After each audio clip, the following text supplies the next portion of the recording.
we divide 131 by 5 in a long division method. So 5 times 2 is 10. On subtracting we get 3.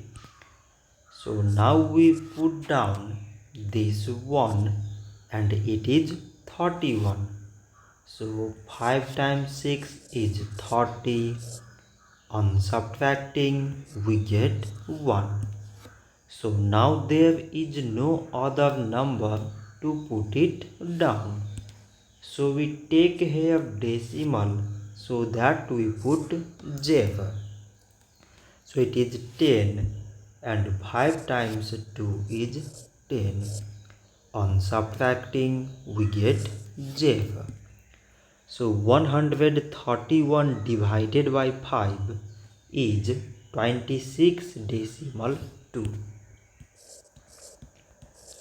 So this much for today and thanks for watching.